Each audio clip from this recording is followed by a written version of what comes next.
Mais uma noite de estudos aqui sobre a genealogia da moral, né? No encontro anterior, a gente explorou alguns aspectos do 10 da primeira dissertação, né? A gente ficou de recomendar algumas questões, possivelmente, eu fiquei de sugerir se a gente retomaria o 10 ou não, na leitura, né? Então, eu acho que, na verdade, a gente vai começar pelo 11, e se sentir a necessidade de comentar algumas questões do 10, a gente vai comentando, se alguém quiser comentar. Aí a gente vai postulando aos poucos essas questões que eu acho que naturalmente, possivelmente, pode surgir questões mais específicas referentes a isso. E a partir disso, quem quiser comentar algo, colocar alguma pergunta, colocar alguma questão, uma sugestão, pode ficar à vontade aí durante a leitura.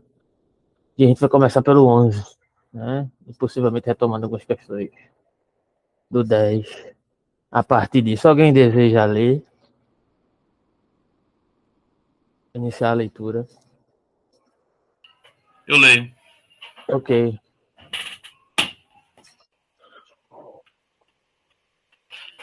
Precisamente o oposto do que sucede com o nobre, que primeiro e espontaneamente, de dentro de si, concebe a noção básica de bom e a partir dela cria para si uma representação de ruim, este ruim de origem nobre e aquele mal que vem do caldeirão do ódio insatisfeito, o primeiro uma uma criação posterior, secundária, cor complementar. O segundo, o original, o começo, o autêntico, feito na concepção de uma moral escrava. Como são diferentes as palavras mal e ruim, ambas aparentemente opostas ao mesmo sentido de bom, perguntemo-nos quem é propriamente mal, no sentido da moral do ressentimento. A resposta, com todo rigor, precisamente o bom da outra moral, o nobre, o poderoso, o dominador, apenas pintado de outra cor, interpretado e visto de outro modo pelo olho de veneno do ressentimento. Aqui jamais negaríamos o seguinte: quem conhece aqueles bons apenas como inimigos, não conheceria senão inimigos maus. E os mesmos homens tão severamente contidos pelo costume, o respeito, os usos, a gratidão, mas ainda pela vigilância mútua, pelo ciúme interpares entre iguais, que por outro lado se mostram tão pródigos em consideração, autocontrole, delicadeza, lealdade, orgulho e amizade nas relações entre si, para fora, ali onde começa o que é estranho, o estrangeiro, eles não são melhores que animais de rapina deixados à solta. Ali desfrutam a liberdade de toda a coerção social. Na selva, se recobram da tensão trazida por um longo cerceamento e confinamento na paz da comunidade, retornam à inocente consciência dos animais de rapina como jubilosos monstros que deixam atrás de si, com ânimo elevado e equilíbrio interior, uma sucessão horrenda de assassínios, incêndios, violações e torturas, como se tudo não passasse de brincadeira de estudantes, convencidos que, mais uma vez, os poetas muito terão para cantar e louvar.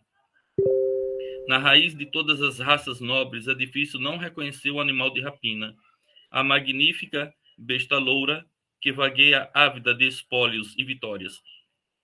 De quando em quando este cerne oculto necessita desafago, o animal tem que sair fora, tem que voltar à selva. Nobreza romana, árabe, germânica, japonesa, heróis homéricos, vikings e escandinavos. Nessa necessidade todos se assemelham. Foram as raças nobres que deixaram na sua esteira a noção de bárbaro em toda parte aonde foram. Mesmo em sua cultura mais elevada, se revela consciência e até mesmo orgulho disso, como quando Péricles diz a seus atenienses, naquela famosa oração fúnebre, que em toda a terra e em todo o mar a nossa audácia abriu caminho, erguendo para si monumentos imperecíveis no bem e no mal. Esta audácia de raças nobres, a maneira louca, absurda, repentina como se manifesta, o elemento incalculável, improvável de suas empresas, Péricles destaca elogiosamente a artenia, despreocupação.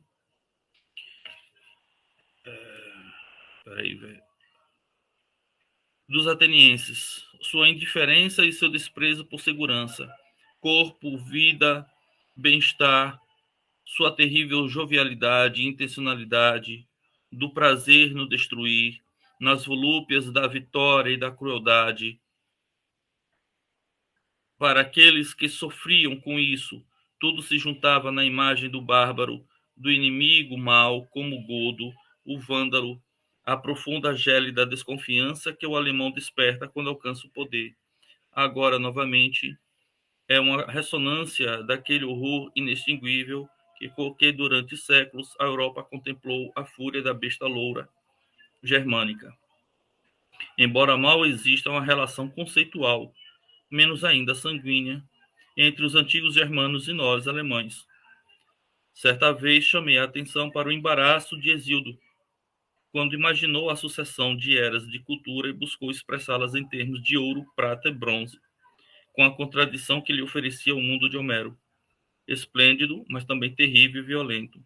Ele não soube lidar senão dividindo em era, uma era em duas e tornando-as sucessivas. Primeiro, a idade dos heróis e semideuses de Troia e Tebas, tal como aquele mundo ficara na lembrança das linhagens nobres que nele tinham seus antepassados. Depois, a idade de bronze, como aquele mesmo mundo se mostrava aos descendentes dos pisoteados, roubados, maltratados, arrastados, vendidos. Uma era de bronze, como diz, dura, fria, cruel, sem consciência ou sentimento, a tudo esmagando e cobrindo de sangue, supondo que fosse verdadeiro o que agora se crê como verdade, ou seja, que o sentido de toda a cultura é amestrar o animal de rapina, homem, reduzi-lo a um animal manso e civilizado, doméstico. Então deveríamos, sem dúvida, tomar aqueles instintos de reação e ressentimento, com cujo auxílio foram finalmente liquidadas e vencidas as estirpes nobres e os seus ideais, como os autênticos instrumentos da cultura, com que, no entanto, não se estaria dizendo que os seus portadores representem eles mesmos a cultura. O contrário é que seria não apenas provável, não, atualmente é palpável.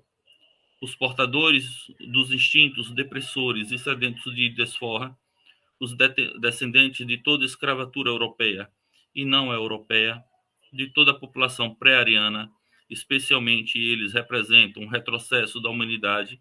Esses instrumentos da cultura são a vergonha para o homem e, na verdade, uma acusação, um argumento contrário à cultura. Pode-se ter completa razão a guardar temor e se manter em guarda contra a besta loura que há no fundo de toda a raça nobre.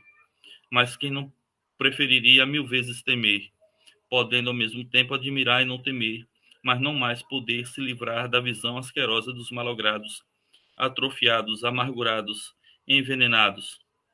E não é este o nosso destino? O que constitui hoje nossa aversão ao homem? Pois nós sofremos do homem, não há dúvida. Não temor, mas sim o que não tenhamos mais o que temer no homem, que o verme homem ocupe o primeiro plano ou se multiplique, que o homem manso, o incuravelmente medíocre e insosso, já tenha aprendido a se perceber como apogeu e meta, que tenha mesmo um certo direito e assim sentir, na medida em que se perceba a distância do sem número de malogrados, doentios, exaustos, consumidos, de que hoje a Europa começa a feder. Portanto, como algo ao menos relativamente logrado, ao menos capaz de vida, ao menos afirmador da vida. É bem longo esse trecho, né? Já tem algum comentário a fazer? Tem bastante coisa para comentar, então acho que foi acertada a questão de começar pelo 11, porque vai retomar uma série de questões que eu já tinha comentado lá no 10, e aí que vai ter que retomar novamente, porque ele volta a citar, e aí aparece a famigerada besta loura, A gente vai ter que comentar sobre isso e etc. Tem algum comentário a fazer, Nelson? Inicial, para a gente começar a discussão? Não, Alberto. Alguém tem algum comentário a fazer? Alguma pergunta? Tá bom, só um instante que parece que meu computador travou aqui. Pronto, voltou. A questão é a seguinte, né? Vamos lá. Para quem estava presente no encontro anterior, aí eu não sei quem aqui estava presente, quem não estava, Nelson não estava, mas acho que Lucas estava, se eu não me engano, né? Derek, acho que não. No 10, o Nietzsche começa a apresentar, começa não, ele começa, ele reitera algumas questões que ele já vinha elaborando sobre a questão do processo de judaização da cultura, fazendo uma comparação com o contexto grego, né? E em certos aspectos da cultura grega, e se possível, eu até comecei a comentar algumas questões sobre isso, né, sobre a questão da Ilíada de Homero, que é até citada aqui no texto, a partir de uma certa perspectiva moral, onde basicamente, onde geralmente, onde costumeiramente, as pessoas terminam por generalizar que a gente faz um ódio à força, né? É como se a questão da predominância da força fosse o tipo de elogio que o Nietzsche nutre de um modo geral, dentro da sua perspectiva filosófica, de maneira predominante. Lógico que a gente tem que ter em vista que ele está querendo combater uma espécie de estratificação da fraqueza, isso que eu comentei no encontro anterior, e ele está se colocando como um combatente dessa espécie de unilateralidade da fraqueza, ou cristalização da fraqueza, como uma espécie de superioridade moral. Entretanto, a gente viu também no encontro anterior que há certas passagens do Nietzsche, né, em algumas obras, e aí eu possivelmente talvez possa ir citando aos poucos a partir do comentário que eu vou fazendo aqui, que eu for fazendo aqui, apesar que a gente já fez isso, de certa forma, no encontro anterior, como uma espécie de. Apesar dessa profundidade ela se tornar nociva quando ela se unilateraliza, né? Essa fraqueza é algo que é proveniente da própria pujança do investimento daquilo que a gente costuma chamar de vontade de potência, no modo geral, né? Que está permeado aqui nas entrelinhas de toda essa questão, né? A vontade de potência é um processo de afirmação, apropriação, interpretação e subjugar as suas relações, entretanto, dentro dela está contida a sua própria degenerescência, né? E essa forma de degenerescência ela também pode servir como uma espécie de impulso para a renovação, para uma renovação que reconfigura a maneira de afetar e ser afetado e desenvolver essa vontade de potência em outras espécies de direcionamentos. Né? Só que existe uma distinção muito clara referente ao recorte do período grego que o Nietzsche faz questão de exacerbar e referente ao período que vai se institucionalizar sobre a égide do processo de judaização, que a gente vai conhecer sob o nome de cristianismo. Né? Lá no contexto grego, e aí tem uma questão que começa a iniciar algo que vai aparecer mais especificamente lá na segunda dissertação, que eu chamo de genealogia dos deuses, né? Aparece um elemento dessa questão que a gente vai fazer a distinção da própria relação do povo grego, desse recorte que ele está elaborando, da forma de se relacionar, entre aspas, com o divino, ou com aqueles, ou com aquilo, ou aqueles que eram concebidos como deuses na época desse recorte da cultura grega, em relação ao cristianismo. Tem um processo muito claro de distinção ali, que é o seguinte: os deuses estavam envolvidos em certas disputas que intermediavam, digamos assim, a relação dos próprios deuses, porque dentro desse contexto existiam os deuses que eram delegados a um processo de uma certa localização até, ligada a uma certa ocupação na localização do céu, né? E os deuses que ocupavam uma certa profundidade subterrânea. E no meio dessa questão, né, entre o céu e o subterrâneo, existia o homem sendo, de alguma forma, disputado ou seduzido para servir determinados deuses que, dentro desse processo de distinção dos deuses considerados mais, né, ligados a um certo sentido de localização, seja subterrânea ou seja ligado a esse contexto celeste, né, eles nutriam certas características e certos modos operandi muito específicos desses deuses. E aí, dentro do contexto grego, era comum, de certa maneira, né, digamos assim,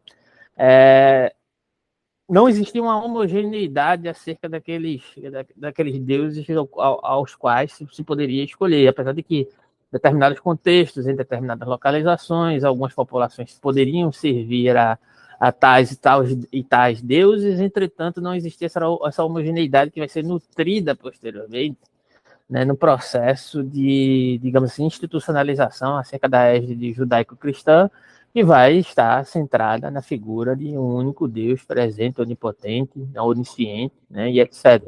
Apesar de ter outras figuras intermediadoras, mas isso é outra questão, né? Então, dentro desse aspecto, o que o que a gente pôde observar a partir dos comentários que a gente fez aqui no encontro anterior, é que o processo institucional, de certa forma, ele também é subjetivador, porque se dentro do contexto grego existia um ódio à batalha, né, que já era fomentado entre os próprios deuses, esses deuses subterrâneos, esses deuses celestes, né, chamemos assim, tem outra nomenclatura, mas é o nome que me veio aqui agora, né, e esses deuses eram disputados sobre uma certa digamos assim, uma certa filiação, digamos assim, daqueles povos que nutriam aquele contexto civilizatório, né?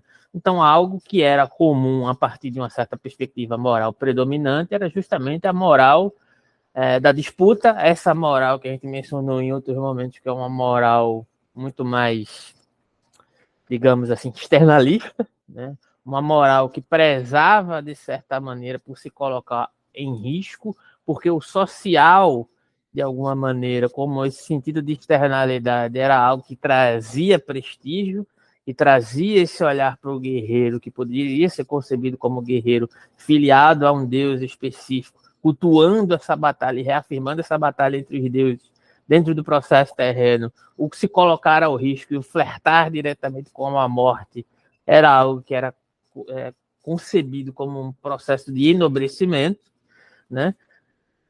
Só um instante que tem alguém solicitando aqui para entrar aqui. Era visto como um processo de enobrecimento, porque essa disposição externalista justamente era esse processo que traria prestígio, esse flertar com a morte para o guerreiro de Areté, para o guerreiro desse contexto grego, era algo pelo qual se valia a pena colocar a própria vida em risco, né? É algo que traria fama, prestígio, né? Colocaria seu nome na eternidade, digamos assim, e isso vai ser modificado. Né? Isso vai ser, de certa forma, contaminado, segundo as palavras do Nietzsche, por uma espécie de moral que vai estar em outro polo, num polo de um processo civilizatório que a gente já explorou aqui, né? De um modo geral, que vai desenvolver-se sobre uma institucionalidade, na verdade, de uma profunda reelaboração da fraqueza, né? No sentido de que, né, aquilo que a gente explorou em outro momento, sobre a égide daqueles que podem predominar dentro de um contexto histórico, seja lá ele qual for, né, que podem se nomear como bons e nomear aqueles que diferem deles como subjugados, como ruins, né, começa a se modificar porque a partir dessa localização de sofrimento, de ressentimento, né, de subjugação exacerbada, vai se desenvolvendo ali uma inteligência maior até.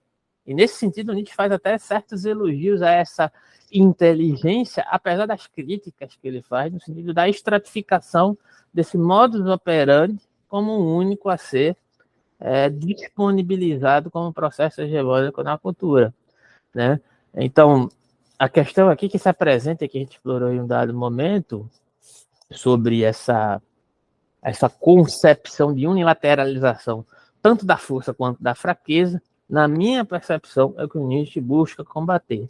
Apesar de que, inequivocamente, ele faz elogios, a gente viu isso aqui nesse próprio trecho, né? Há uma forma mais pujante do guerreiro, e aqui, mais especificamente, essa figura da besta loura, que a gente vai poder explorar mais especificamente, e esse trecho é outro trecho muito apropriado, no sentido de querer dizer que o Nietzsche está fazendo uma apologia, uma espécie de antissemitismo, que é algo insustentável em termos de sua obra, né?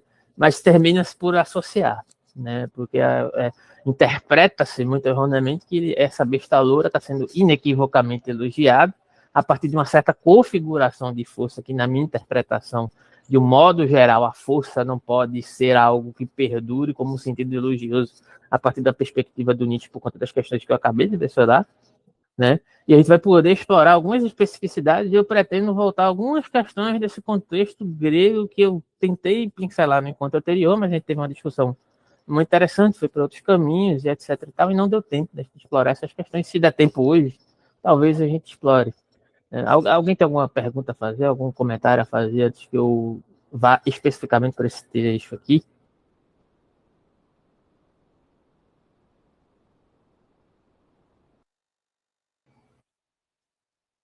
Então, acho que não. Então, vamos lá. Na seção 11, se tiver, pode interromper, não tem problema, pode levantar a mão aí. Nietzsche introduz a notória figura da besta loura, né? Que é citada aqui a partir dessas características, né, que pode ser interpretada, que geralmente é interpretada acerca do Nietzsche, de uma certa preferência pela brutalidade e pela força. Entretanto, já vou colocando a ressalva aqui, que o que o Nietzsche está discutindo aqui está longe de se escorar nessa conclusão que me parece grosseira, né? Essa ideia de conversão do escravo de uma certa bondade magistral em algo, digamos assim, degenerescente, pode ser situado em Nietzsche como uma discussão que pode se expandir nesses cenários culturais que estão sendo explorados por ele, né, entre a questão das energias consideradas nobres e violentas e as próprias restrições dos costumes e as normas sociais abordadas na sociedade nobre, podendo comparar com o que eu acabei de falar aqui, dentro do contexto grego e dentro do processo de institucionalização, digamos assim, do processo judaizante que o Nietzsche já elaborou, e lembrando também que essa questão, quando o Nietzsche se refere ao judeu, ele não está, digamos assim, essencializando o judeu, pelo mesmo motivo de que eu interpreto também que ele não pode essencializar nem a força nem a fraqueza, tá? Então vamos lá. Então Nietzsche parece indicar que os nobres são capazes de nutrir determinados impulsos violentos fora de seu território social. Você viu ali que o Nelson, então, ele até pausou na hora que ele falou, que existe uma certa normativa entre pares. Eles se reconhecem entre iguais, né? Dentro de um certo sentido, existem regras para a batalha. A gente não vai batalhar de qualquer jeito, eu não vou te pegar pelas costas, né? E dar uma barrotada na tua cabeça sem tu tá vendo. Tem regras, a gente vai lutar minimamente sobre certas regras, minimamente justas para cada um, e a gente vai aceitar a batalha e vão ter regras a serem seguidas. Eu não sei se, eu acho que tem um filme muito famoso, apesar de problemático, dentro do contexto histórico ligado ao próprio livro, que é o filme Troia, que representa isso muito bem. Eu até reassisti esse filme para ver quais são os problemas no geral e se dá para fazer essa ponte. Mas tem questões muito interessantes, apesar dos problemas, tem questões muito interessantes, que ele explicita muito bem essa regra a partir da figura de Aquiles, lá, que é interpretado lá pela figura do Brad Pitt, etc., né? A partir do momento que ele, do modo geral, opta por essa honra ligada a esse tipo de moral que preza por esse respeito entre pares, desde que esse respeito entre pares seja nutrido de maneira inequívoca dentro da batalha, e essa batalha ela é nutrida até a morte, mas dentro de certas regras, e dentro de certas confluências, e dentro de certos acordos. Então, entretanto, Aquiles é um guerreiro, né, que se apresenta, de certa forma, como alguém que tem essa sede por essa proximidade da morte, né? Porque é isso que, de certa forma, pode lançá-lo a essa disposição moral que não vai dispor de uma característica que vai surgir posteriormente num outro tipo de moral institucionalizada ligada a esse processo de judaização que eu estou citando aqui, né? Que é um desejo de preservação, é um desejo de se poupar do embate, é um desejo de utilizar a inteligência como um processo de artimanhas. E aqui eu deixo claro que isso não é necessariamente, digamos assim, uma espécie de negação completa da fraqueza, mas negação do Nietzsche, tá? Da interpretação do Nietzsche como esse tipo de moral sendo necessariamente algo que deva predominar de maneira estratificada. É como eu percebo essa questão, tá? E aí, prosseguindo no raciocínio, né? Esses que podem ser concebidos como nobres podem, de certa forma, desenvolver isso que ele chama de liberdade e se envolver em todos os tipos de atos violentos, né? Através das suas façanhas, que são celebradas pelos poetas como realizações gloriosas. né, como essa disposição à morte de Aquiles, que fora daquele contexto pode fazer o que ele quiser. Não existe moral para além do respeito entre pares. Isso é uma questão importante. Isso aqui se relaciona com a questão da ave de rapina, inclusive, né? Então, para aqueles que não são reconhecidos como iguais, vale qualquer coisa. Isso aparece, inclusive, até no filme, né? Porque ele chega e diz para uma das personagens, uma personagem, não vou lembrar o nome aqui agora, né, que ele se envolve lá no filme, né, que é inspirado no texto, apesar de várias distorções, né? Ele diz assim, olha, você é a única mulher aqui em Troia que não deve temer Aquiles, porque de certa forma ela entra no código moral dele, né? Digamos assim, de alguma forma, né? Agora, agora as outras pessoas não estão sobre a égide do meu respeito, digamos assim, da minha exacerbação do desenvolvimento da perspectiva moral. Então, fora daquele território moral que é eleito pelo reconhecimento entre pares, a besta loura, ela se assanha, ela faz o que ela quer, digamos assim, né? Então, de certa forma, é o que o Nietzsche também está falando aqui, né? Então, para ilustrar essa dinâmica, né, ele cita, como foi citado aqui no próprio texto, o elogio de Péricles à ousadia e o prazer dos atenienses em feitos perigosos, violentos e vitoriosos. Tais dinâmicas culturais certamente eram características dessas sociedades nobres que Nietzsche se refere e fica feliz em demonstrar como eles se comportavam, né? Que valida, de certa forma, um argumento do Nietzsche que ele vem desenvolvendo desde a questão lá que ele colocou lá mais especificamente do Spencer, porque no Spencer ele vai falar da questão da memorização do costume ou do esquecimento como processo de exacerbação do costume, e ele vai levantar pela primeira vez, de forma mais direta, a tese de que, na verdade, a moral digamos assim, suscitada a partir de um processo de nomeação a partir daqueles que predominam, né? Isso meio que reforça aquilo que ele começou a levantar lá, como uma hipótese mais aproximada daquilo que ele parece mais concreto, digamos assim, né? Então, a questão é a seguinte também, a seção 11, né? Ela é muito facetada e ela é bem longa, como vocês puderam ver na leitura do Nelson, né? Então, é possível, e aqui quando eu falar sobre essa questão da besta loura, eu estou levando uma possibilidade do que me parece mais verossímil, tá? Não quero afirmar que seja inequivocamente isso, porque inclusive tem várias interpretações sobre isso que terminam por colocar, não tão tradicionais, tem alguns filósofos da tradição italiana que são mais impiedosos com Nietzsche, que não estão interessados em salvar o Nietzsche de certas asneiras ou certas deslizes que ele faz, que vão interpretar que, de certa forma, é uma certa tendência do Nietzsche a fazer ódio à força e etc. Você vai poder encontrar isso mais veementemente na tradição italiana, que é uma tradição que dá mais pancadas no Nietzsche, digamos assim, né? Na tradição da fortuna crítica mesmo, dos grupos de estudos Nietzsche, né? Mas, assim, eu não sei se eu concordo muito com essa interpretação, mas, enfim, eu vou tentar desenvolver o meu ponto aqui a partir disso, tá? Ou essas interpretações, na verdade. Certamente é possível que a besta loura, essa figura do besta loura, seja escolhida a partir da retórica do próprio Nietzsche para, de certa forma, incorporar essas virtudes dessa suposta nobre vitalidade que ele acabou de exemplificar, né? Entretanto, a questão é o seguinte: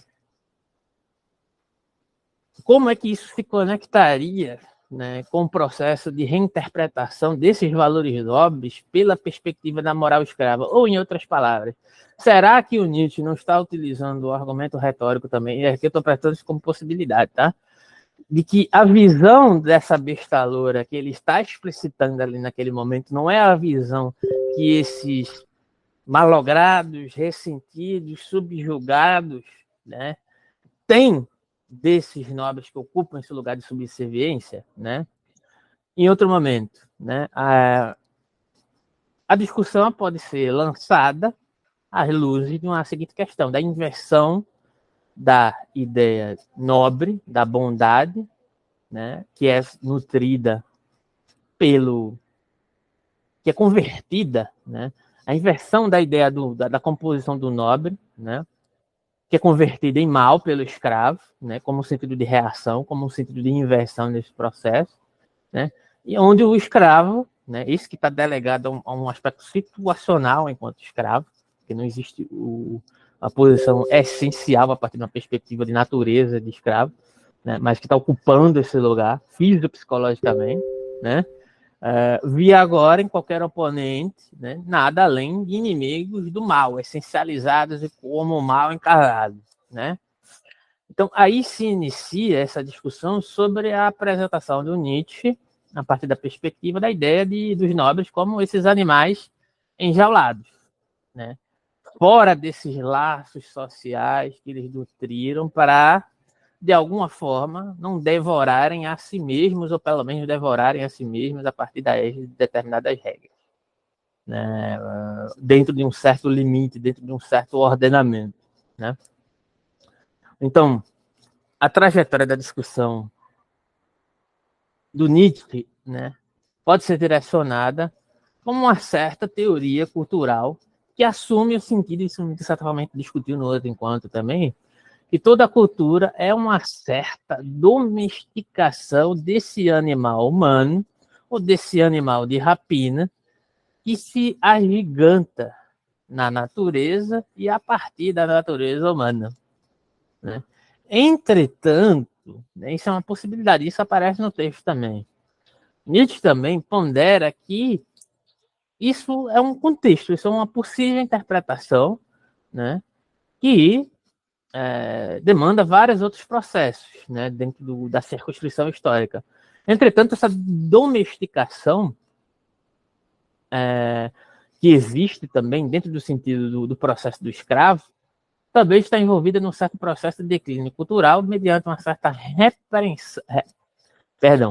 repressão vingativa da própria vitalidade. Ou seja, quando eu tenho a minha animalidade cerceada, porque eu tenho vontade de devorar, eu tenho vontade de ser ave de rapina também, mas eu não posso porque eu estou limitado, eu estou subjugado, eu estou sobre a égide de uma série de normatividades que não podem fazer com que eu dê vazão a toda essa crueldade, e atenção essa palavra porque isso vai aparecer posteriormente, né? Isso aqui é muito interessante para a segunda dissertação, né?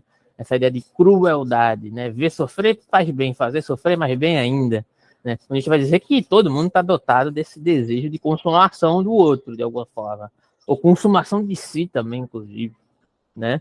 Não é porque eu estou no lugar de oprimido, né, que agora eu fui santificado, né? E aí eu não tenho uma espécie de crueldade nutrida dentro do meu âmago. Né? Tem até um poema, e eu não vou lembrar exatamente de quem é, mas eu acho que é Baudelaire, que explora um pouco disso. A forma que ele explora isso é um pouco polêmica, né? Mediante palavras fortes, mas é um poema chamado Espanquem os Pobres, né? Que meio que tem essa pegada de tentar demonstrar que, apesar de. E aqui eu estou falando sobre mim, tá? Apesar da gente entender que existem injustiças sociais, existem pessoas oprimidas socialmente, né? E a gente deve superar esses processos de exclusão social. Não é porque uma pessoa é excluída socialmente que ela é essencialmente boa porque ela sofre. E aí quem teve a oportunidade, talvez, em algum momento, de pessoalmente viver em ambientes de exclusão, a gente sabe que tem bastante solidariedade, mas a gente sabe também que tem bastante competição em um certo sentido, por uma série de fatores que eu não vou entrar no mérito aqui, de tentar justificar isso a partir da perspectiva do Nietzsche ou de seja lá quem for. Mas eu estou tentando utilizar isso como exemplo para poder tentar pensar o que está sendo dito aqui no texto, né? Então, deixa eu só confirmar de quem é os pobres, para ficar registrado. O nome do texto é Espanquemos os Pobres, né? É de Baudelaire mesmo, entende? Então, esse poema, ele meio que tem essa pegada, digamos assim, né? E aí, posteriormente, eu coloco lá no grupo, né, porque eu não vou lê-lo aqui completamente, porque aí demandaria, inclusive, uma interpretação sobre ele que, sinceramente, faz tempo que eu não leio, né? Mas serve como uma ajuda para a gente tentar pensar que, de certa maneira, esse ímpeto de evolução que nutre as pessoas oprimidas e subjugadas dentro de um dado contexto social, ele vai continuar presente, porém, ele vai se voltar contra a própria pessoa, ou ele vai se sublimar de outras maneiras, criando, inclusive, uma unidade social, uma espécie de racionalidade social muito profunda, muito sofisticada, que é, de fato, que, em certa medida, a gente vai dizer que vai ocorrer, né? Então, até aqui tudo bem? Alguém quer fazer algum comentário, fazer alguma colocação?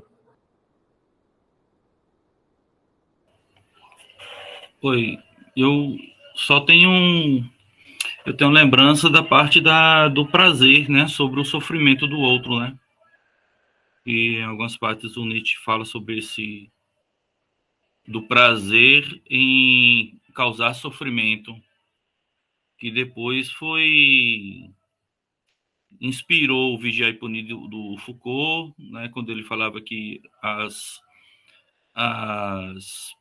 punições, aquelas sessões de levar o indivíduo para a forca e para a guilhotina, no passado, eram momentos de festividade, né? De quase de uma catarse, né? De sentimentos, de prazer, né? Aí eu acho que um outro autor também menciona isso. Tem Mal-Estar na Civilização do Freud, ele fala também sobre esse prazer, né, dos povos primitivos em causar sofrimento ao outro e dos modernos também. Então, eu lembrei dessa passagem. Ok, isso vai aparecer mais especificamente sobre essa questão da crueldade na segunda dissertação, mas sim, é exatamente isso. Eu coloquei o poema do Baudelaire lá, né, aí eu acho que talvez, possivelmente, a gente pode comentar isso num próximo encontro, a partir de uma lida, porque é um poema assim, bastante assim, forte, né? Continuemos aqui para poder chegar na reflexão e vamos ver se eu vou conseguir tocar em algumas questões mais culturais acerca da questão da Grécia, que eu acho que é importante, questões muito interessantes ali que às vezes são muito pouco exploradas na interpretação sobre Nietzsche. Então, essa espécie de volição que permanece independentemente da opressão, né? Porque a opressão não faz a vitalidade desaparecer, né? Ela fica represada, né? Então, poderíamos entender, e aí eu digo poderíamos entender aqui, né, de fato, que a figura da besta loura pode ser, de fato, justamente essa construção da cultura, e supõe que os senhores não são nada mais do que esses animais enjaulados que a gente já citou anteriormente. Que essa sua postura circunscrita na cultura, como governantes, é uma certa inflexão desse núcleo bestial e que, consequentemente, a verdadeira, entre aspas, civilização exigiria a superação dessa própria postura aristocrática. Então, como eu disse, é uma sugestão interpretativa e eu vejo, e eu estou sugerindo aqui como tal, né?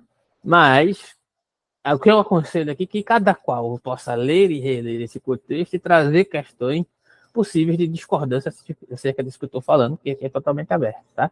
Para isso. Então, mas aí esse trecho é um trecho que exige cautela e cuidado por uma série de questões, né? No final da sessão, ele diz o seguinte, abre aspas para Nietzsche: podemos estar bem justificados em manter nosso medo da besta loura no centro de todas as raças nobres e permaneçam em guarda, né?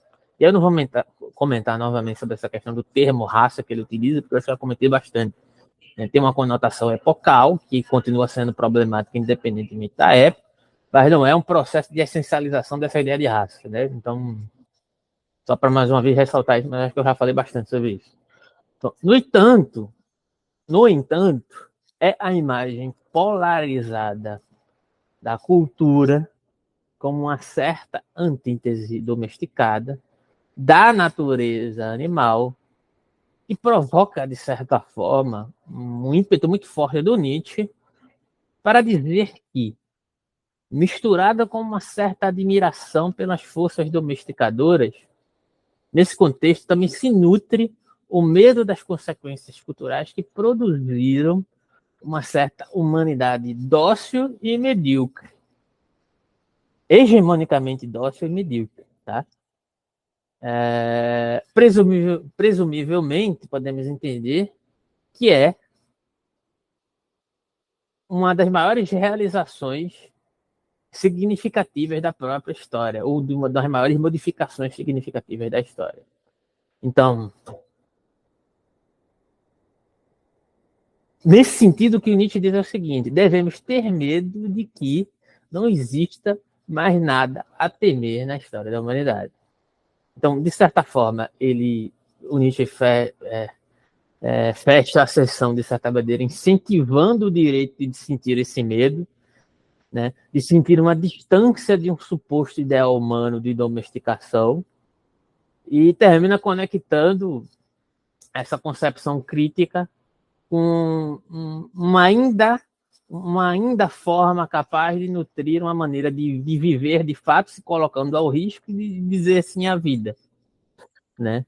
Então, antes de a gente entrar na seção 12, né, eu vou... A não ser que se alguém que tem algo a comentar, porque eu acho que essa finalização aqui, ela dá vazão justamente para a questão da influência do Nietzsche, né, da poesia de Homero, de certa forma, que suscitou um certo diálogo e que dá uma compreensão mais ampla do que a gente poderia ter aqui, só especificamente lendo o trecho e os comentários ao trecho, diante daquilo que parece. Acho que dá uma interpretação mais conjuntural. Alguém tem alguma coisa a acrescentar? E se der tempo, a gente lê o 12, senão a gente lê na próxima. A gente está com quase uma hora, a gente tem mais ou menos uns 30, 40 minutos ainda. Dá para a gente explorar um pouco mais aqui. Vocês têm algo a comentar? Alguma pergunta, alguma questão? Acho que não, né? Então, vamos refletir um pouco antes dessa história da estratificação do bem e do mal, que foi promovida por esse processo institucional que eu mencionei aqui, tendo em vista os valores heróicos de Homero, né? Então, sobre a genealogia da moral até aqui, que a gente explorou, né? Os nossos estudos tentaram demonstrar que o impulso de Nietzsche para superar essa essencialização para além do bem e do mal, e aí é uma interpretação que eu venho nutrindo desde o começo aqui, né? Pelo menos eu venho sustentando isso, e apesar de colocar outros pontos, outras ponderações, outras percepções de vários outros pesquisadores que existem no Brasil e no mundo sobre Nietzsche, né? Não é necessariamente, na minha interpretação, um chamado para superar a moral, mas apenas um certo tipo de moral, né? A moral binária, bem e mal, que, de alguma forma, se apoia na moral escrava, mediante um certo deslocamento da distinção em bom e mal na moral do Senhor, né? Quer dizer, na verdade é bom e ruim, né? Mas algumas traduções interpretam como bom e mal com U e bem e mal, né, com L, né? Mas, enfim, nesse estudo que se apoia, de certa forma, no procedimento histórico do Nietzsche, mas histórico genealógico, né? Essas duas esferas morais, né, que ele explicita, terminam suscitando um basear-se nesses primeiros valores heróicos gregos que eu mencionei no início da apresentação aqui, no início do diálogo que a gente está nutrindo aqui hoje, né? Como uma espécie de encarnação da moralidade daqueles que eram concebidos como mestres ou como senhores, né? Então, esse contexto grego, né, mais inicial, ou dentro do sentido do que o Nietzsche entendia como inicial, pode, de certa forma, nos explicar um pouco do que envolve essa tendência elogiosa a se colocar ao risco que a gente acabou de vislumbrar aqui, né? Que é justamente essa inquietação de não compreender que as culturas possam se estratificar numa certa quietude ou numa certa durabilidade por meio da fraqueza, mas arrisco eu dizer aqui que também não através da força, tá? Então, para tanto, né, podemos fazer um esboço do ideal heróico da poesia de Homero, que eu citei aqui através do filme, etc. Você pode ver alguns lampejos disso lá no filme, né? Mas vou deixar claro aqui que isso parece mais implícito do que explícito da própria genealogia, né? Então, os valores dos senhores ou os valores dos mestres podem se transformar em conquistas bem-sucedidas e vitórias sobre os oponentes, mas como tais também coexistem com a possibilidade de fracasso e derrota, como eu citei inicialmente, né? E aí você já começa a ver mais claramente para onde é que eu desejo caminhar, né? Na verdade, podemos perceber ainda que há muito para se conectar com essa perspectiva heróica de Homero com uma visão de mundo trágico, que é algo que aparece lá desde o jovem Nietzsche. Então, elementos heróicos trágicos na poesia grega podem ser, em alguma medida, articulados como uma espécie de sentido ético que, de alguma maneira, foi especificamente visada por certos impulsos morais subsequentes que culminaram, de alguma forma, nesse processo de institucionalização que eu mencionei agora há pouco, como essa estratificação do esquema bem e mal, identificado por Nietzsche como a fonte do próprio niilismo ocidental. Então, essa ideia de valores trágicos, né, ou mediante essa ideia de valores trágicos, a gente pode subentender o seguinte, que a concepção nietzschiana de que o valor da vida só poderia ser afirmado pela aceitação na sua totalidade, e essa totalidade circunscreve os elementos negativos de morte, perda, resistência, fracasso, né? Ou não resistência, né? Só poderia conceber de imediato essa integralidade de tudo aquilo que também pode me degenerecer, né? Se não fosse assim, né, essa concepção perante a vida, como a temos, né, dentro do sentido idealizado, ou como a teríamos dentro do sentido mais moral cristão moderno, platonizado, tornaria ela mesma aniquilada na esteira de certos roteiros sobrenaturais ou projetos muito específicos ligados a certos processos de idealizações descolados da vida ela mesma em sua totalidade, digamos assim, né? Em sua totalidade afetiva, né? Então, essa avaliação trágica, portanto, poderia sustentar que tudo que é bom ou digno na vida é necessariamente delimitado por limites finitos. E mais ainda, que como bom ou digno é necessariamente fomentado por esses limites. De modo que, sem esses limites, nada seria bom ou digno. E aqui vem justamente a história dos guerreiros dentro do contexto grego que se dispõe à morte, e a morte, na verdade, é a proximidade da glória, né? E aí me suscita uma outra reflexão, né? O modo ritualístico, como dentro do nosso contexto predominantemente ocidental, a gente passa a lidar com a morte como uma espécie de distanciamento, né? Não é curioso isso para vocês? A forma ritual que a gente lidar com a morte, às vezes ela termina por prolongar o luto do que muito mais ressignificar, né? E aí eu não quero relativizar a perda de ninguém, ou como qualquer pessoa sente a perda de alguém, né? Mas é uma questão de um costume cultural que fomenta uma certa subjetivação de acordo com a própria experimentação da morte, né? Um certo prolongamento desse sentimento da morte de uma maneira que por muitas vezes até se torna insuperável, né?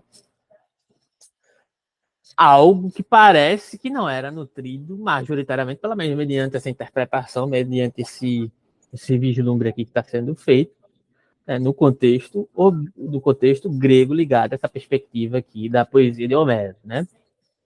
Então, de um ponto de vista mais formal, a partir desses gêneros poéticos, isso pode até parecer estranho, né? Mediante a seguinte afirmação, né? Que tem uma citação aqui, na verdade, né? Do próprio Platão, né? Na República, 598E, 605D, onde fomenta a seguinte questão, né?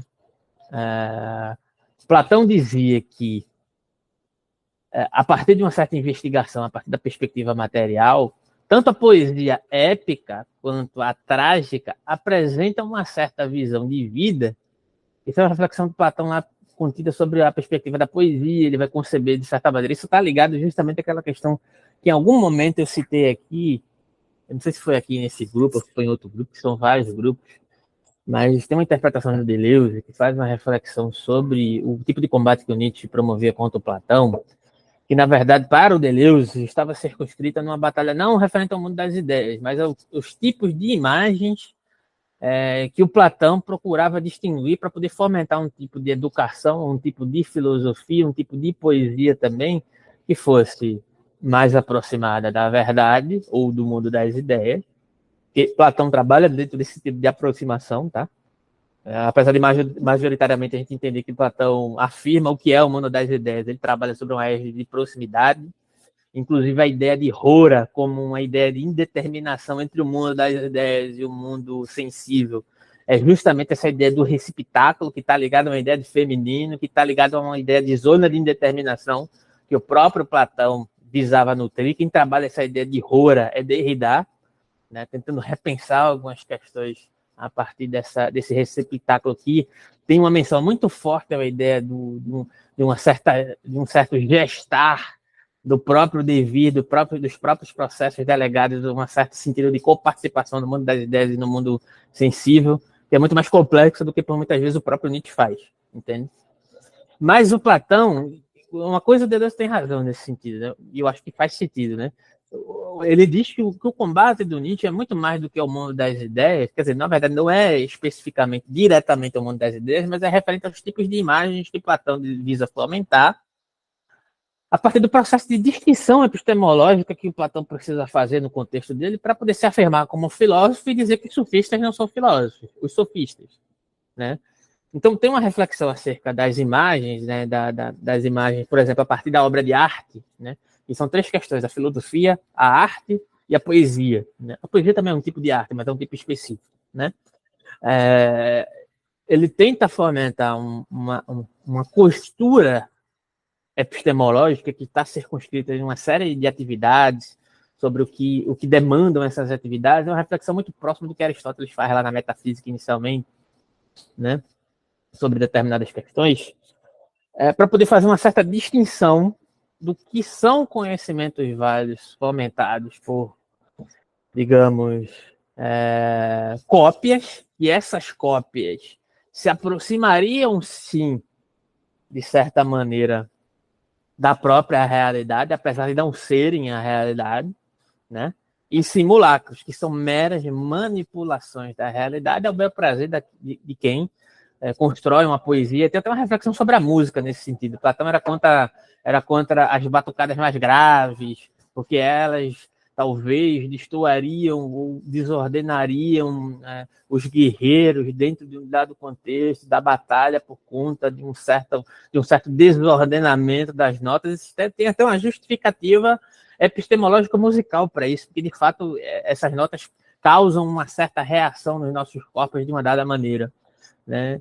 E, enfim, mas o Platão justificava isso por conceber que determinadas formas artísticas ou determinados conhecimentos ou determinadas formas de fazer poesia não estavam sobre a égide da cópia, mas do simulacro como um sentido manipulatório, e justamente nesse sentido que ele colocaria os sofistas a um modo análogo, simulacral de produzir filosofia, onde ele não estaria.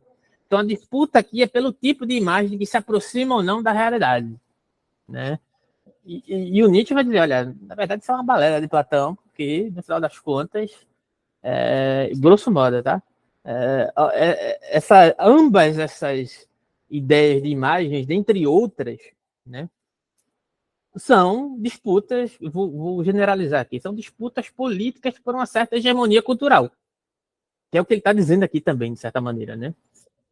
E Platão conseguiu predominar, conseguiu, de certa maneira, estabelecer isso como um sentido majoritário de filosofia, que perdurou durante bastante tempo e ainda perdura até hoje, né? Então, de certa forma, continuando aqui o contexto, vocês têm alguma coisa a falar? Tá tudo ok até aqui, então? Eita, Nelson caiu. Enfim, se tiver alguma coisa a comentar, pode ficar à vontade, tá?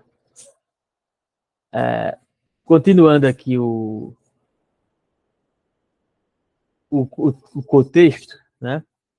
Enquanto pudermos ler, por exemplo, a crítica da poesia de Platão, não necessariamente ou não exclusivamente a partir desse julgamento epistemológico, mas como um projeto moral cultural de reforma, podemos ter uma noção mais clara do que está em jogo nos textos de Platão, e é justamente o que eu acabei de falar, né?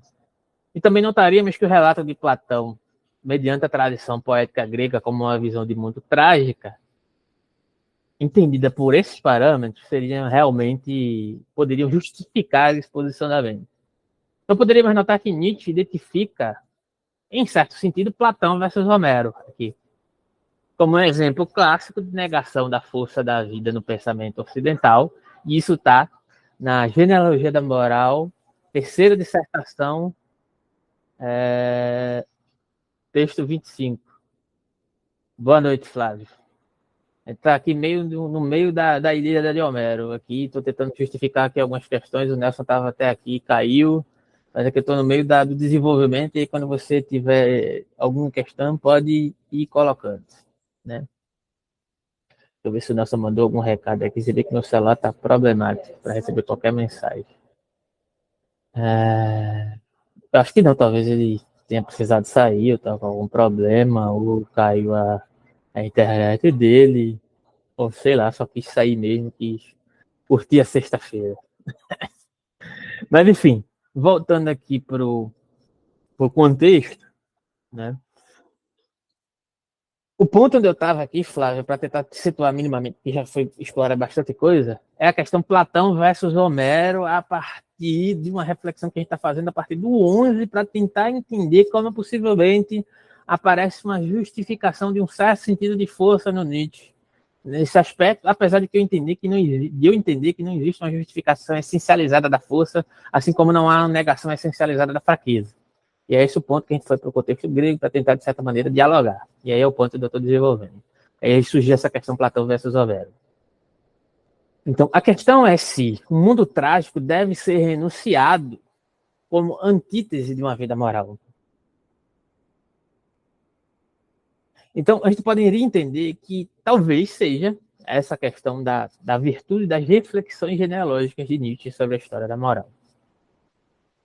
Então, poderíamos começar inicialmente considerando o termo moral, não em termos de princípios familiares de certo e errado, como majoritariamente se concebe, mas em termos de avaliação, como a gente já cansou de falar, em sentido amplo, de articular o que é digno e indigno, inclusive a partir do que eu acabei de falar do contexto de Platão na República, refletindo sobre poesia e da sua justificação do que é filosofia e do que não é filosofia, né? Então,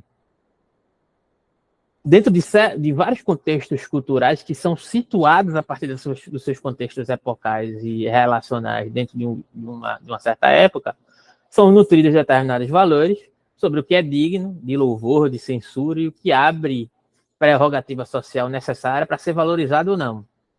Então, nesse sentido, a poesia homérica dá uma expressão vívida acerca dos valores heróicos e do seu caráter trágico. E talvez possa, tá, até em alguma medida, ser difícil localizar em Homero muito de um certo senso moral ligado ao sentido comum do termo no nosso contexto, né? No primeiro ensaio de Homero, o louvável é, em muitos aspectos, diferente das perspectivas morais posteriores, a ponto de ser censurável, né, em outros sistemas, né?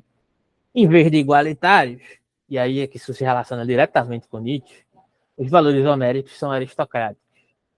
Em vez de um apelo à harmonia e à paz, isso se relaciona justamente com o contexto dos próprios deuses que eu falei inicialmente, que habitam tanto o mundo celeste quanto o mundo subterrâneo, que de certa forma disputam os seres humanos dentro do processo civilizatório em sentido amplo, e cada um escolhe aquele deus que está ao seu bel prazer ou dentro do seu processo civilizatório, dentro da sua localização específica, o que é diferente do que ocorre no mundo civilizatório cristão em sentido predominante, né? O que é celebrado lá é a competição, a luta e o poder, em vez de uma espécie de virada que vai ser nutrida posteriormente para um eu interior e reflexivo. Na verdade, eles incorporam esse campo externo de ação circunstancial, de uma realização mundana e de um reconhecimento social. Deixa claro isso aqui, né? Então, é muito interessante porque a gente pode pensar isso, inclusive, em um contexto muito contemporâneo referente a certas fomentações. Fazem parte, lógico que entende que um contexto é completamente diferente, existe uma exacerbação dos processos mercadológicos, que são específicas do período capitalista e neoliberal que a gente vive, né? Mas, por exemplo, um artista musical, hoje em dia, por exemplo, no Brasil, extremamente famoso, ele vive, de certa forma, para essa espécie de externalidade da ação circunstancial, de uma realização mundana e de um reconhecimento social, né? Ele vive para isso, né? Digamos assim. Feitas as ressalvas, né? Deixando claro isso. Então, além disso, nesse campo de valores, há um certo fatalismo, e a questão do fatalismo é extremamente importante para Nietzsche, né? Que se manifestaria de duas formas. Primeira forma, a gestão divina da vida heróica. Não é uma gestão divina cristã, é uma gestão divina delegada a esses processos divinatórios que eu acabei de falar. No curso dos acontecimentos em geral.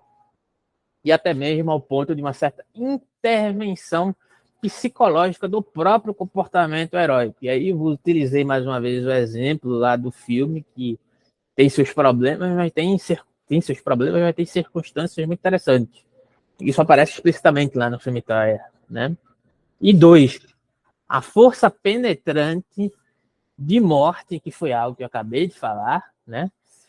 E ruína, que em última análise não pode ser dominada pelos mortais ou até mesmo pelos próprios deuses, né? Existe uma atmosfera da morte que é nutrida como uma certa potência, e uma potência que faz ódio o próprio decaimento da potência, que é algo, de certa forma, está relacionado com a própria ideia de vontade de potência do Nietzsche. Ele extrai daqui também, né?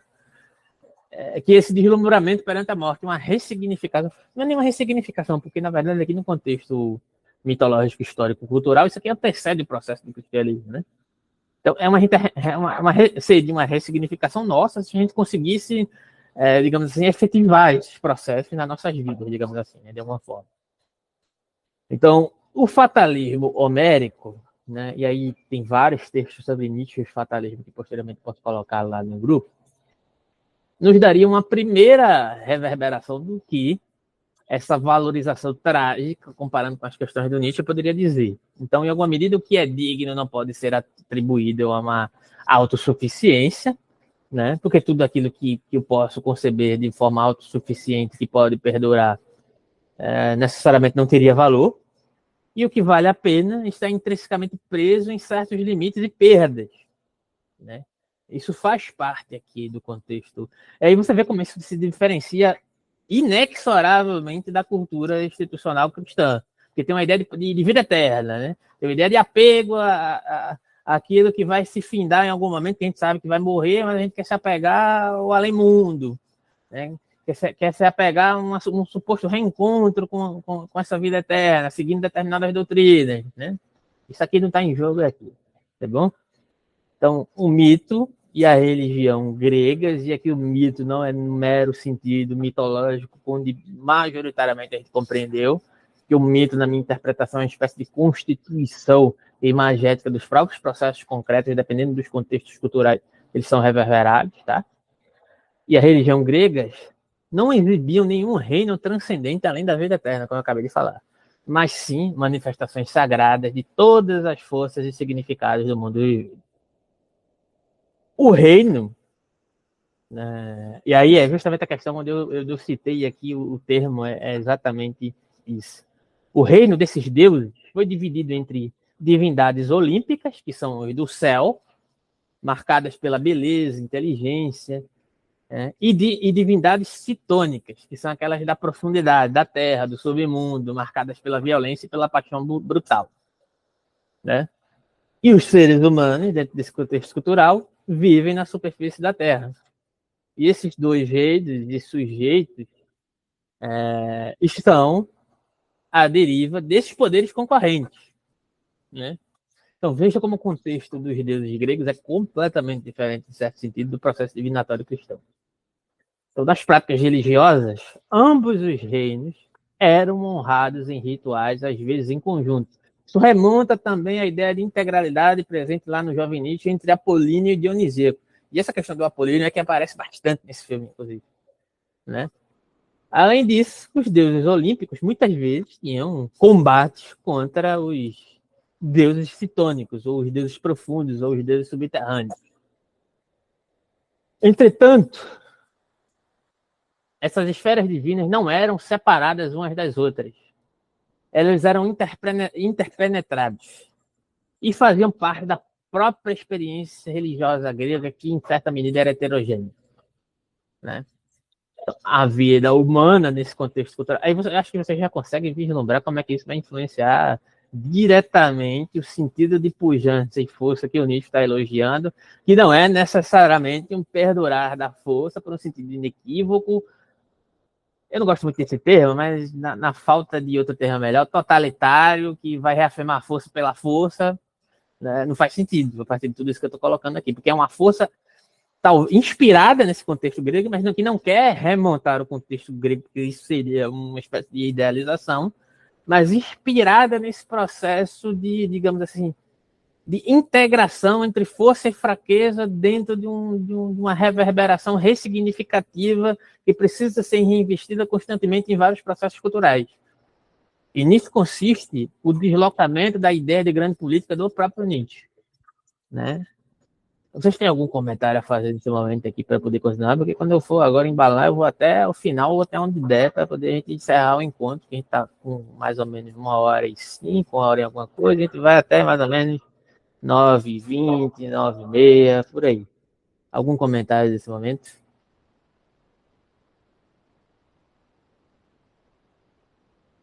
Acho que não, então vamos continuar. Então, a vida humana no contexto grego residia nessa ambiguidade de tensões sagradas. Não a partir de uma estratificação do bem e do mal, né? Mas a partir de paixão, moderação, impulsos naturais e culturais, malevolência, benevolência, morte e vida, como processos coexistentes. A característica mais crucial da própria poesia épica seria o horizonte da morte que limitaria a existência humana, e os humanos são tipicamente chamados de mortais, aqueles que sabem que a morte é o seu destino final. Isso está na Odisseia, né? Em oposição aos deuses imortais. A morte é a partida da psique ou da força vital para fora do corpo vivo. Conforme descrito na Odisseia, o reino de Hades é o mundo das sombras, sem nenhuma das características de uma existência viva. Uma espécie de condição fantasmagórica, semelhante ao sono, que não atrai os humanos. Aquiles diz, e aqui aparece Aquiles, a Odisseu, que ele prefere ser um pobre trabalhador na terra do que o rei de todos os mortos. Até os deuses acham o Hades repugnante. Isso está na Ilíada, né? Não se pode dizer que os mortos tenham qualquer tipo de vida pessoal. Exíodos chama os mortos do Hades de inomináveis e desconhecidos. Homero diz que eles não têm inteligência nem percepção, na Odisseia. A morte, por vezes, é associada ao esquecimento da vida, na Ilíada. O único sinal de vida para os mortos é quando eles aparecem para os vivos. Então, apenas como um fantasma que não tem substância real. Na Ilíada e na Odisseia isso aparece. A Ilíada é construída em torno da figura de Aquiles, como eu mencionei aqui algumas vezes, que enfrenta um certo dilema existencial. Isso aqui vai reforçar tudo que eu falei até agora, né? Ele sabe que é destinado a morrer jovem na batalha. Se ele deixasse a guerra, viveria uma vida longa, mas sem a fama e a glória associadas à morte em batalha. E aí você vê aquela inclinação externalista, né? Aquela inclinação ao social, aquela inclinação à glória pela exaltação do social, que fazia parte dessa fomentação cultural grega nesse dado contexto, né? Então, essa espécie de ideal heróico pode ser organizado em torno de algumas tensões, que são elas. Os humanos são essencialmente mortais e sujeitos ao destino. Isso aparece na Ilíada. O supremo destino é a morte, e ele pode alcançar a compensação mundana da honra e quase imortalidade da glória e da fama. Os heróis são frequentemente chamados de deuses e favorecidos por algum deus, e são honrados por outros como protetores e defensores. Isso aparece também na Ilíada. Honra, glória e fama só podem ser alcançadas arriscando a vida e enfrentando a morte ou a própria derrota. A coragem de enfrentar a morte e arriscar a vida isola e aliena, de certa forma, o herói da sua vida mais rotineira, mas também, de certa maneira, o eleva acima do resto da humanidade. Lógico que, em certa medida, os valores heróicos em alguma medida, são incongruentes com aquilo que, de certa maneira, é mais desejável numa vida mais rotineira, né? Independente do contexto da vida humana. E a importância de tais valores mais normais pode ser retratada vividamente nos épicos através das vozes de membros femininos da família e crianças e o apelo desses valores para os próprios heróis, que é exibido em suas conversas emocionais e muitas vezes comoventes com membros da família de um lar, e a Odisseia termina com a restauração de um lar. Em ambos contextos épicos, particularmente na Odisseia, os heróis vivenciam essa espécie de alienação dessa vida doméstica como parte de suas nobres façanhas. Heróis homéricos, portanto, não são caçadores de emoções. Isso aqui daria para fazer uma série de paralelos com o nosso contexto atual, mas eu não vou adentrar por aí não. Mas eu acho que dá para vocês imaginarem, né? Heróis homéricos, portanto, não são caçadores de emoções imprudentes que estimulam valores considerados normais. Eles se deparam, na verdade, com um dilema de valores conflitantes, que são os benefícios e a importância da realização heróica, comparado aos confortos, prazeres e significado da vida doméstica, e tudo isso em meio às ideias de mortalidade e destino. Então, em alguma medida, a poesia homérica apresenta um relato muito mais sutil do heroísmo que a simples ideia de que os heróis alcançam sua excelência e estatura apesar de uma mortalidade e destinos que podem ser esquecidos. Podemos notar, né, nesses textos, uma certa relação recíproca entre mortalidade e valores heróicos. O ideal heróico e sua maior importância para a comunidade pode ser visto como informado por essa mortalidade. O exemplo mais claro disso pode ser encontrado na Ilíada, onde, depois de elogiar a virtude de lutar por seu país, Heitor pergunta a um guerreiro hesitante: por que você tem tanto medo da guerra e da hostilidade? Para nós, esta pode parecer uma pergunta estranha, mas a racionalidade heróica é apresentada pouco tempo depois, quando Saperdon diz algo a Glaucus pouco antes de irem para a batalha. Seu discurso equivale a um encorajamento diante do dilema heróico. Porque ele pergunta: eles são honrados acima de outros homens e vistos como deuses?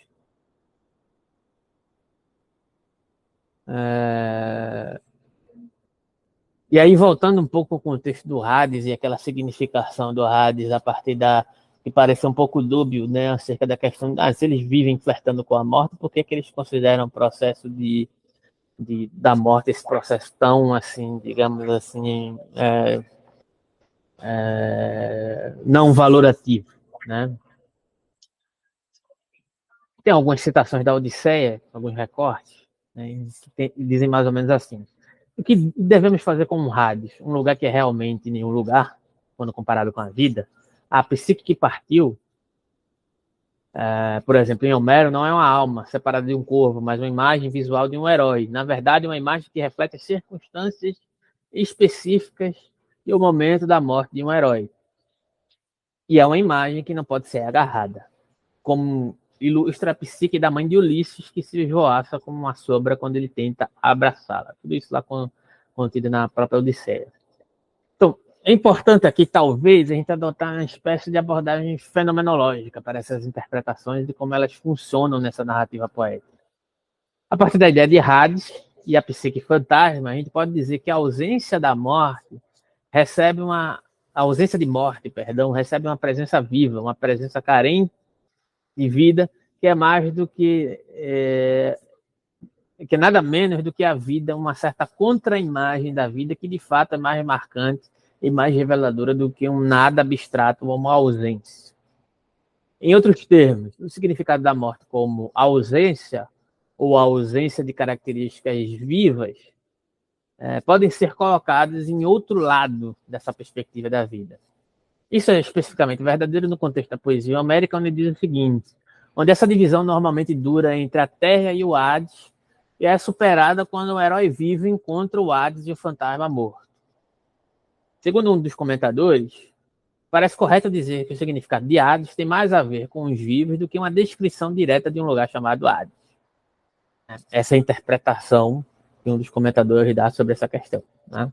Então, dessa forma, a contraimagem de Hades ajuda a moldar alguns dos temas mais centrais nas narrativas de vida da poesia homérica, a mais significativa das quais é o ideal heróico, ou seja, seria uma espécie de contraimagem da perspectiva imanente vivenciada naquele contexto cultural, que serviria para, de alguma forma, especificar se esses heróis gregos não conseguissem se adequar a esse ímpeto de superação da vida comum, como um dilema entre a morte e a cotidianeidade, né, eles cairiam numa espécie de Hades, ou numa espécie de limbo existencial, né, digamos assim, mais ou menos isso que está querendo dizer aqui.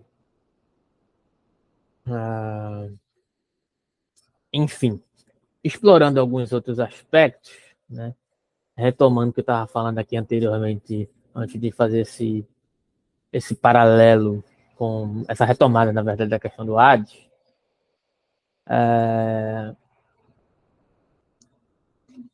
a questão é o contexto onde os guerreiros, de certa maneira, eram vistos como homens e em alguns contextos como deuses, né? Como homens superiores, né? E em alguns contextos vivos como deuses, né? E aí continua essa reflexão a partir desse sentido de superação dessa vida cotidiana mais normativa, a partir dos sentidos mais costumeiros, né? Dos sentidos mais próximos da nossa vida cotidiana, né? E aí se faz algumas reflexões acerca disso, né? Eles têm riqueza, eles têm terra, têm status e todos os seus privilégios em casa, porque o povo honra e admira a sua coragem em defesa do país. Então, se eles querem preservar seu status, é necessário que eles lutem. Mas e a morte? Farpedon apresenta um cenário hipotético e diz o seguinte: se eles fossem eternos e imortais, eles não teriam que lutar pela glória, que é a fonte da sua própria posição. O significado parece claro. Se não houvesse morte ou perigo, não haveria necessidade de valor e essas próprias recompensas. Se um herói valoriza o privilégio aristocrático, ele também deve valorizar a possibilidade de morrer. Mortalidade e valores nobres, portanto, são estruturados junto com força e fraqueza. Assim, Sarpedon retorna de sua hipotética volta à realidade mortal e encerra seu discurso com essas palavras notáveis, né? Que diz o seguinte: para nós mesmos devemos nutrir certos valores ou dar aos outros. Aqui podemos encontrar o sentido mais forte em que a vida humana habita entre forças olímpicas e citônicas, que são os deuses, né, do contexto grego. Entre os deuses que não padecem da morte e o Hades sem vida. Ambos os reinos juntos dão aos humanos a dinâmica de atração-repulsão. Isso aqui é muito interessante para quem estuda psicanálise também, né? Que constitui uma vida mortal. E aí você percebe como, de certa forma, como de maneira indireta, o Nietzsche está influenciando essas questões também, né? Suas virtudes e limites, humanos e divindades, ao reino dos mortos, destacam a beleza e o valor da vida. Mais um exemplo, a partir da Ilíada, né, aparece a partir da exclusão dos humanos da imortalidade olímpica, assegurada mediante a manutenção dessa estrutura reveladora, ao proibir os mortais uma fuga da morte. E aí, como vocês perceberam, de certa forma, os deuses olímpicos são os imortais e os deuses citônicos são os deuses que sequer possuem vida, né? Embora os heróis sejam elogiados em alguma medida por serem associados a divinos, eles sempre são advertidos contra ultrapassar certos limites. Você vai cansar de ver dentro das narrativas mitológicas gregas e outras também, né, vários aspectos de punição, porque esses heróis, de certa forma, ultrapassaram certas regras que eram estabelecidas a partir da relação dele com os deuses. Um exemplo claro disso e bastante mencionado a partir de uma certa reflexão acerca da própria técnica. Putz, agora me fugiu o nome do. Fugiu agora o nome do personagem. É aquele que rouba o fogo dos deuses, agora me esqueci. Com o passar do tempo eu lembro, né? Mas, enfim, que ele é punido a ter o seu fígado bicado e aprisionado e etc. E retoma a ter a sua... Acho que alguém colocou algum comentário aqui. Prometeu, isso. A história de Prometeu e Epimeteu, que tem uma característica muito interessante que oscila entre o Prometeu e o Epimeteu, um certo modus operandi mais externalista ou internalista, né, que faz uma reflexão muito interessante sobre isso em Jung, em tipos psicológicos. A gente explorou isso também lá no canal durante, sei lá, quase 2 anos. É muito interessante observar isso também à luz dessas narrativas mitológicas. Então, sempre há um aspecto de uma relação tensa e tênue entre esses heróis e esses deuses, né? Demandando até certos processos de punição, como é o caso de Prometeu, né? Ele, de alguma medida, ele rouba o fogo dos deuses, que em alguma medida pode ser representado pela técnica, e pensa que pode dar essa técnica aos humanos como um sentido de superação dos deuses, e é isso que demanda a punição para ele, né? Então, de certa forma, incluindo Apolo no contexto, a máxima, isso aqui é interessantíssimo, porque isso aqui é muito mal compreendido. E acho que se você não conhece esse contexto aqui, quando você ouvir essa palavra, conhece-te a ti mesmo, você vai lembrar disso daqui, né? A ideia de conhece-te a ti mesmo não é um apelo à autodescoberta, mas é um lembrete dos próprios limites, de que você não é um Deus, que o modo das coisas e o seu significado são estruturados por tensões conflitantes, que a paz, na verdade, equivaleria a nada ou a falta de sentido. E aí remete diretamente ao final do 11. O que é que Nietzsche diz no final do 11? Vamos lá ver agora? Conhece-te a ti mesmo, é o que Nietzsche diz, com outras palavras, né? Acerca disso que a gente acabou de falar, né? Então veja lá, veja lá. Cadê? O que é que ele disse aqui?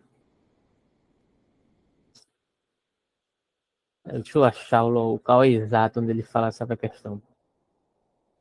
E não é este o nosso destino, o que constitui hoje a nossa aversão ao homem? Pois nós sofremos do homem, não há dúvida. Não o temor, mas sim que não tenhamos mais o que temer no homem. Que o verme homem ocupe o primeiro plano e se multiplique. Que o homem manso, o incuravelmente medíocre e insosso já tenha aprendido a se perceber como apogeu e meta. E tenha mesmo um certo direito a assim sentir, na medida em que se perceba a distância do sem número de malogrados, doentios, exaustos, consumidos, de que hoje a Europa começa a feder. Portanto, como algo ao menos relativamente logrado, ao menos capaz de vida, ao menos afirmador de vida. Vê que está inexoravelmente ligado a essa finalização aqui desse determinado contexto. Ele está tentando combater essa espécie de contaminação que houve a partir da estratificação da fraqueza, entendendo que essa força no qual ele está fazendo a apologia contém em si uma dinâmica da fraqueza também, mas uma maneira específica de lidar com essa fraqueza, né? Lógico que ele não está querendo, aqui eu gosto sempre de ressaltar isso, ele não está querendo repetir o contexto grego, mas usando como inspiração para reinterpretar esse contínuo reinvestimento sobre a vida que precisa ser nutrido, como um processo constante dissolutivo. Tá? Então, cadê? Vou voltar ali para o meu comentário, para a gente tentar finalizar aqui. Acho que hoje eu consegui explorar mais substancialmente essa questão do contexto grego. Então, conhece-te a ti mesmo, né? Conhece teu limite, né? Podemos chamar isso de um relato formal das narrativas materiais de conflito do seu significado cultural na própria poesia grega. Na Teogonia de Isildo, por exemplo, apresenta-se uma organização dessa visão de mundo que conta a história de como os deuses e a terra surgiram pela primeira vez e a natureza dos seus próprios relacionamentos. A geração inicial de Eris, da Teogonia, é significativa para a compreensão das narrativas específicas da própria poesia épica. A narrativa geral de deuses imortais na poesia homérica sugeriria que a experiência e o testemunho do conflito heróico são a fonte primária de significado tanto para a humanidade quanto para a divindade. Os deuses não sofrem de limites mortais, eles são eternos e imortais. O curso e a estatura da ordem mundial na teogonia de fato se desenrolam por meio de violentas batalhas entre a progênie da Terra que podem ser organizadas em torno da própria divisão citônico-olímpica, né? E aí a gente sabe que tem aquele contexto lá, né, que onde é que surge o contexto do espaço e do tempo? Antes não existia nem espaço nem tempo, o que existia era Gaia e Urano conectados, né? E fecundando ininterruptamente Gaia. Vocês conhecem essa história, né? E a partir de um dos filhos de Gaia que paria para dentro, né, que resolveu conspirar contra Urano, né, e nesse sentido ele representaria o céu, né, ele resolve castrar Urano, e ao castrá-lo, Urano sente uma dor imensa que se afasta de tal forma que, nesse sentido, ele se afasta de tal maneira que ele fica apregoado nisso que a gente concebe como céu. Ele se torna o céu. E a partir disso surge o espaço, o tempo, né? E a mortalidade. Antes só existia a eternidade. Basicamente é isso. Mas você pode ler a narrativa mitológica com mais especificidades, porque vai ter inclusive os outros personagens, os filhos de Gaia e Urano, né? Cronos vai surgir, inclusive, desse contexto, que é onde surge o tempo. Cronos é justamente, se eu não me engano, foi quem castrou Urano, né? E joga o seu membro, né? Que de certa forma vai, de certa maneira, criar outros deuses a partir de certos contatos, né? Tem um texto sobre isso, contando basicamente sobre esses personagens, e depois eu coloco lá no grupo, se vocês não conhecerem, porque é uma história bem, assim, é bem conhecida, né? É bem utilizada. Tem mais alguns contextos aqui para citar. Vocês têm alguma ponderação para fazer? Eu acho que já é 9h30, né? Eu acho que a gente já explorou bastante essa questão do porquê o Nietzsche, inclusive inspirado no contexto grego, onde ele está, de certa forma, fazendo um certo elogio à condição de força. Essa condição de força que ele está elogiando a partir de um certo contexto cultural, ela não é exatamente um contexto de perdurar da própria força. Porque dentro do contexto heróico grego, se a gente puder entender que majoritariamente ele está inspirado por isso, e não é também, mas entendendo que seja, né,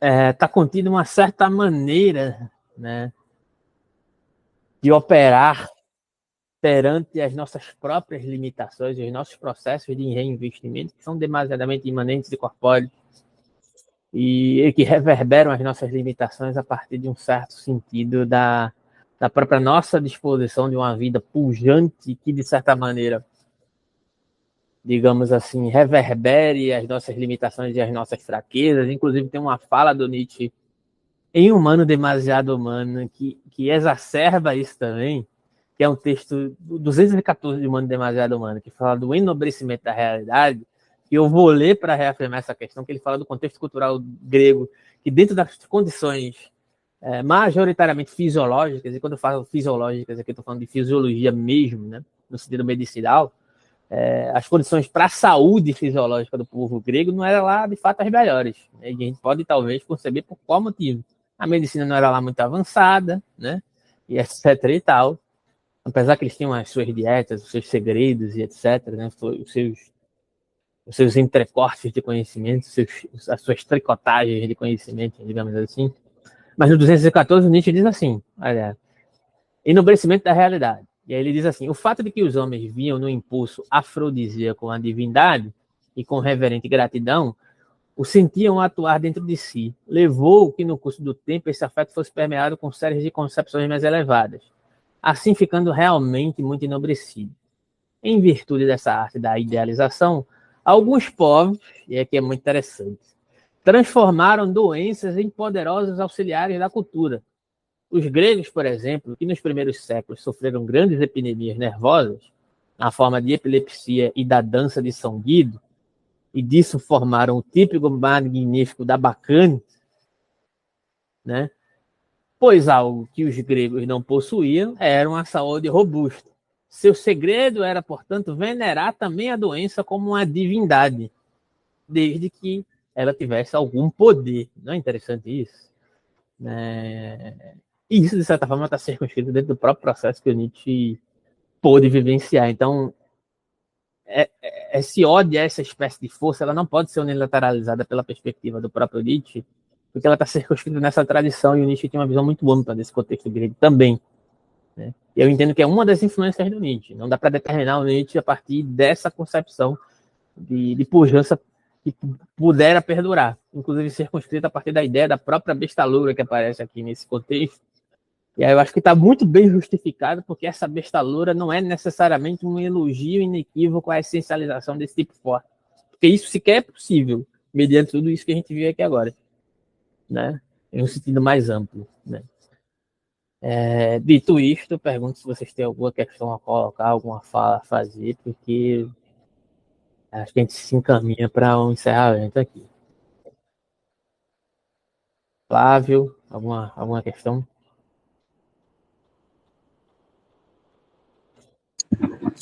Roberto, pedindo desculpa aí aos colegas, né, por conta do atraso que eu tive aí, saí do trabalho, mas essa passagem, essa leitura, acho muito interessante, e o fato de a observação que Nietzsche faz, né, da cultura grega, da leitura de Homero, né, como bate um pouco com aquela questão que a gente vai ver, né, acho que o último, se não me falha a memória, o último conceito, né, que ele cria, que ele aborda ali, seria a vontade de poder, e a gente vê uma perspectiva nessa direção, né, já presente pela observação de Nietzsche nessa leitura que ele faz da mitologia grega, dos mitos, se eu posso chamar assim, a literatura, né, daquele momento. Então, o aprender, né, o desenvolver, o desenrolar da vida, inclusive diante desses dissabores da doença, como você mencionou aí, eu acho que fica muito claro porque ele busca como referência esse tipo de cultura, né? E fica muito claro também o porquê das observações dele, né? Quando ele arregala os olhos ali para um modo de vida que confronta, meio que contrasta com isso aí, né? Onde a gente vai poder ver um Aquiles com maus olhos, né? Não é bem aquilo que ele queria, que ele pretendia, né? É justamente o partir, né? É o a partir dali, né? De um Aquiles heróico, de um Heitor, né? Que se lança, que tem um olhar diferenciado para a guerra. É a partir daí que a gente pode estar evoluindo e a gente vê ali ele observa, no caso, um nascimento, um surgimento de uma outra forma de vida, de cultura, como um entrave nisso aí, como uma interferência nesse processo de evolução do homem. Isso aí. É a minha contribuição aqui para esse nosso encontro. Eu abro aí para os amigos também, os demais que quiserem falar, contribuir, e alguma observação que você queira estar colocando. Acho pertinente. Agora tem uma pergunta aqui. Qual a relação saúde e doença na vontade e potência? É uma relação bem ampla, viu? Mas, assim, a gente vai explorar isso durante a leitura, só que eu acho onde isso aparece mais demarcado, talvez, especificamente, é em Etiomo. Ele fala mais diretamente sobre isso. Mas eu vou dar uma palhinha sobre o que eu percebo dessa questão da saúde e da doença. Você percebe que ele fala de saúde e doença em vários momentos. Inclusive no sentido de que, de certa maneira, parece que perdurar uma espécie de mal-estar, né, predominante dentro de certas formas de produzir cultura, no qual a doença parece uma espécie de condição inescapável. Né? E aí relaciona-se com o que Flávio fez questão de ressaltar sobre o tipo de inspiração que a gente tem no contexto grego, que a gente acabou de falar, né, a partir desse resumo, dialogando sempre com o texto aqui, a partir do que a gente já tinha falado inicialmente do 11, a partir da discussão da perspectiva da besta loura como essa figura que tem essa bestialidade, digamos assim, mas que permeia todos os nós, inclusive aqueles que Flávio perdeu a primeira questão da primeira parte, na verdade, da apresentação, que estava dialogando justamente nesse contexto, né? Que diz assim, olha, não é porque o indivíduo é oprimido, que ele não tem uma certa crueldade dentro de si, digamos assim. Porque a questão da crueldade, inclusive, vai ser tratada posteriormente lá na segunda dissertação, né?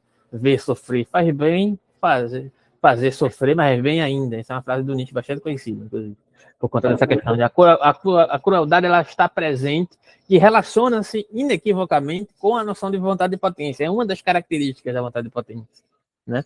E a vontade de potência contém em si mesma, que não é essa coisa unificada, essa coisa ontologicamente definida, mas é um certo ímpeto de vida que tem a tendência de se apropriar, se relacionar, inclusive dentro de um sentido, talvez até dentro de um sentido de alteridade, um pouco diferenciado de como nós entendemos a alteridade, ou majoritariamente como se entende a autoridade dentro das tradições filosóficas, e tentam ser muito ponderadas, né? Mas a vontade de potência ela é relação e diferenciação e apropriação, né? Mas ela está contida nessa afirmação, nesse sentido de expansão, o seu próprio declínio, o seu próprio processo de adoecimento. Agora a questão é o seguinte: a partir de tudo isso que a gente viu, a partir desse resumo e da relação com o texto e da relação força e fraqueza que a gente já vem trabalhando desde os encontros anteriores, e eu canso de insistir que a saúde é uma espécie de força e a doença é uma espécie de fraqueza, né?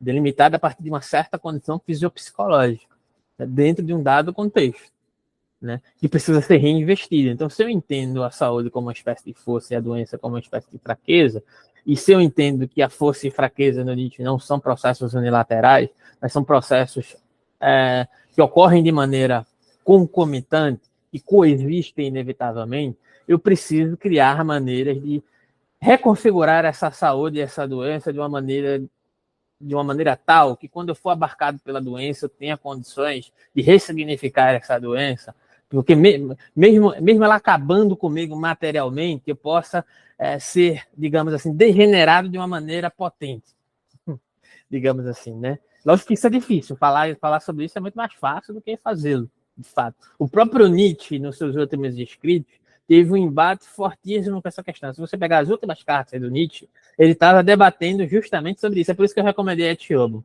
que são relatos mais pessoais do Nietzsche sobre esse tipo de questão e do adoecimento e do tipo de abarcamento de não conseguir lidar com a própria doença no sentido ressignificativo, de um reinvestimento, de tornar essa doença algo mais potente. Né? Só que isso tem um limite também, né? Não vai ser sempre que você vai conseguir ressignificar a doença no sentido que vai se sentir potente. Não é um processo idealizável, né?